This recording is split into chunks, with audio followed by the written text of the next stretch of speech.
تمہاری تڑپ دیکھ کر تقدیر کے فیصلے بدل دیے جاتے ہیں اور تم مایوس ہوئے بیٹھے ہو کہ میرے ہاتھ خالی ہے۔ تمہارے پاس تو ایک تحفہ ہے جو کہ دعا ہے۔ جب ناممکن حالات کے باوجود تم دعا کرنا نہیں چھوڑتے، جب تم اللہ پر کامل یقین رکھتے ہوئے دعائیں کرتے رہتے ہو، تو اللہ تمہارے لیے وسیلہ بنا دیتا ہے۔ دل بے چین پر اسے ہی تو پکارا جاتا ہے، چین وہی تو پڑتا ہے۔ تم سناتے رہو گے تو وہ سنتا رہے گا، کرم کرتا رہے گا۔ جب آپ کو کوئی راستہ نظر نہ آئے، حالات بالکل ناممکن لگنے لگے اور راستے تنگ نظر آئیں، تب اور بھی زیادہ یقین سے دعا کرنا، کیونکہ یہی وہ وقت ہے جب سب سے زیادہ ہمارا صبر آزمایا جاتا ہے، اور اس کے بعد ہی ہماری دعا قبول ہونی ہوتی ہے۔ اور ہم نے جسے باقی امتحان پاس کر لیے ہیں، اسی طرح اس امتحان میں بھی کامیاب ہونا ہے۔ اللہ پر توکل رکھ کے تمہاری اللہ سے لگائی امیدوں پر اپنی سوچوں کے بند نہ باندھو۔ وہ تو رب کریم رحمان و رحیم ہے۔ وہ جس نے تمہیں ان دعاؤں کی توفیق عطا فرمائی ہے، وہی اس چیز کو تمہاری تقدیر کے صفوں میں شامل کرنے پر بھی قادر ہے۔ بس پورے مخلص دل کے ساتھ اس کی رہنمائی اور اس کا کرم طلب کرتے رہو، وہی تمہارے سب کام سنوار دے گا۔ جب تم محسوس کرنے لگو کہ آخری حد تک آزمائے جا رہے ہو، تو سمجھ جاؤ کہ تمہارے معاملے کا فیصلہ اور اللہ کی جانب سے مدد کا وقت یقیناً بہت قریب آ رہا ہے۔ بس تم اللہ کی جانب سے آنے والے حکم کے انتظار میں صبر کیے رہو۔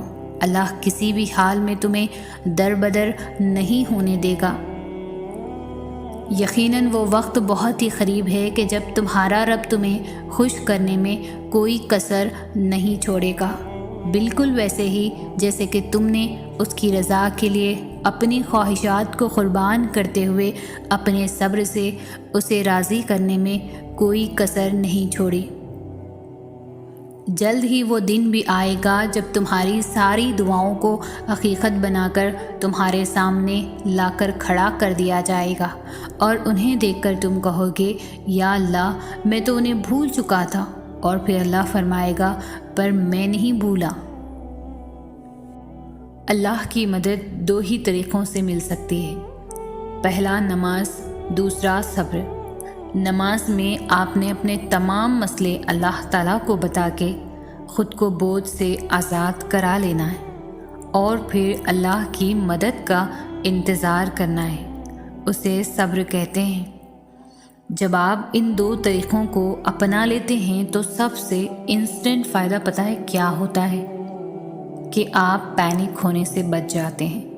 آپ کو پتہ ہوتا ہے کہ اللہ بہترین وقت پر بہترین طریقے سے آپ کا کام سنبھال لے گا۔ لوگوں سے مدد کی امید، ٹینشن، ناکامی کا خوف، دھوکے کا خوف، ان سب پریشانیوں سے آپ بچ جاتے ہیں۔ آپ کا سارا فوکس صرف اللہ ہو جاتا ہے۔ اور یاد نہیں، یہی مقصد نہیں تھا آپ کے اور میرے اس دنیا میں آنے کا؟